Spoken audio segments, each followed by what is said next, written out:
حضرت علی اور جنگ خندق کا واقعہ۔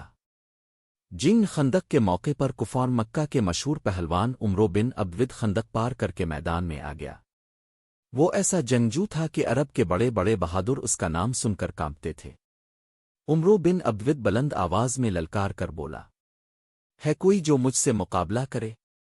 یہ للکار سن کر پورا لشکر خاموش ہو گیا۔ حضرت علی کھڑے ہوئے اور عرض کی، آ رسول اللہ، مجھے اجازت دیجیے۔ نبی کریم نے پہلے منع فرمایا، مگر جب عمرو بار بار للکارنے لگا تو حضور نے اجازت دے دی اور اپنے ہاتھوں سے حضرت علی کو تلوار ذوالفقار عطا فرمائی۔ حضرت علی میدان میں اترے، دونوں کے درمیان سخت مقابلہ ہوا۔ آخرکار حضرت علی نے عمرو بن عبد کو زمین پر گرا دیا۔ اسی لمحے عمرو نے حضرت علی کے چہرے پر تھوک دیا۔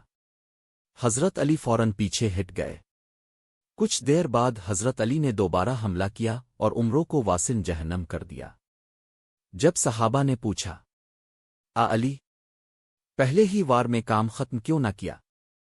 حضرت علی نے فرمایا، اس نے میرے چہرے پر تھوکا، مجھے غصہ آیا۔ میں نہیں چاہتا تھا کہ میں ذاتی غصے میں آ کر کسی کو قتل کروں۔ میں نے خود کو سنبھالا، پھر اللہ کے لیے وار کیا۔ یہ واقعہ ہمیں کیا سکھاتا ہے؟ اصل جہاد نفس پر قابو پانا ہے۔ اسلام میں نیت کا خالص ہونا ضروری ہے۔ حضرت علی صرف بہادر نہیں، اخلاق کے امام بھی تھے۔ میرا یوٹیوب چینل اسلام کی باتیں سبسکرائب کریں۔